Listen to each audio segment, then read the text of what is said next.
Halo, perkenalkan saya Dede Muhammad Ridwan. Pada video ini saya akan menjelaskan tentang 7 pilar komunikasi bisnis.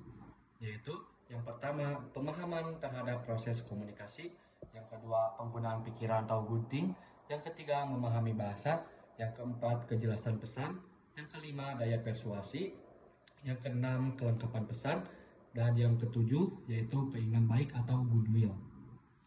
Selain itu, saya juga akan menjelaskan contoh penerapan 7 pilar komunikasi tersebut pada masa pandemi.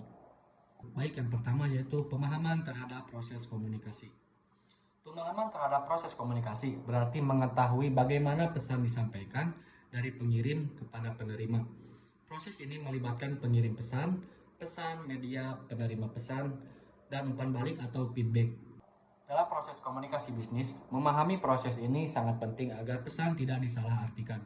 Contoh pada masa pandemi yaitu perusahaan menyampaikan kebijakan work from home atau kerja dari rumah melalui email resmi dan grup internal. Jika karyawan dapat memahami isi pesan dan memberikan respon, maka proses komunikasi berjalan dengan baik.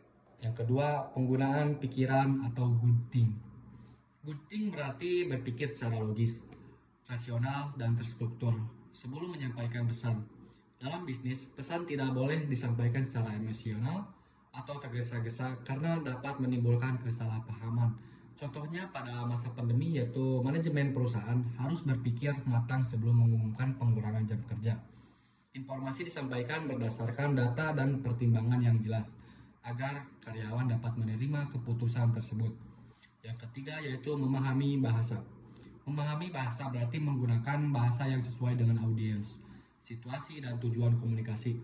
Bahasa yang digunakan harus mudah dipahami, sopan, dan profesional. Contoh pada masa pandemi yaitu perusahaan menggunakan bahasa yang sederhana dan tidak terlalu teknis saat menjelaskan protokol kesehatan kepada karyawan agar semua orang dapat memahaminya dengan baik. Yang keempat yaitu kejelasan pesan. Kejelasan pesan adalah kemampuan menyampaikan informasi secara langsung, tidak berbelit-belit, dan fokus pada inti pesan. Pesan yang jelas dapat menghindari kesalahpahaman. Contoh pada masa pandemi yaitu perusahaan menyampaikan jadwal kerja secara jelas, seperti hari kerja, jam kerja, dan sistem kerja daring, sehingga karyawan tidak bingung. Yang kelima yaitu daya persuasi. Daya persuasi adalah kemampuan untuk mempengaruhi orang lain agar menerima atau melakukan sesuatu dalam bisnis. Persuasi digunakan untuk membangun kepercayaan dan kerjasama antar tim. Contoh pada masa pandemi yaitu perusahaan meyakinkan karyawan untuk mematuhi protokol kesehatan dengan menjelaskan manfaatnya, seperti menjaga kesehatan bersama dan kelangsungan bisnis perusahaan. Yang keenam, kelengkapan pesan. Kelengkapan pesan berarti harus memuat informasi yang cukup, tidak kurang dan tidak berlebihan. Pesan yang lengkap membantu penerima memahami apa yang harus dilakukan. Contoh pada masa pandemi yaitu dalam penggunaan kebijakan kerja dari rumah. Perusahaan menjelaskan siapa yang bekerja dari rumah, kapan kebijakan berlaku, bagaimana sistem pelaporan, dan siapa yang bisa dihubungi jika ada kendala.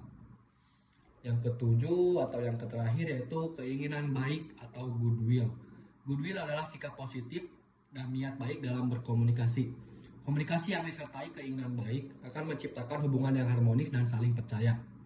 Contoh pada masa pandemi yaitu perusahaan menunjukkan empati kepada karyawan dengan memberikan dukungan moral, fleksibilitas jam kerja, serta bantuan kesehatan sebagai bentuk kepedulian dan niat baik.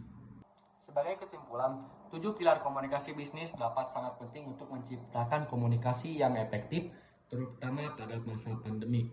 Dengan memahami proses komunikasi, berpikir secara logis, menggunakan bahasa yang tepat, menyampaikan pesan dengan jelas, persuasif, lengkap, dan dilandasi keinginan baik, komunikasi bisnis dapat berjalan dengan lebih baik dan profesional.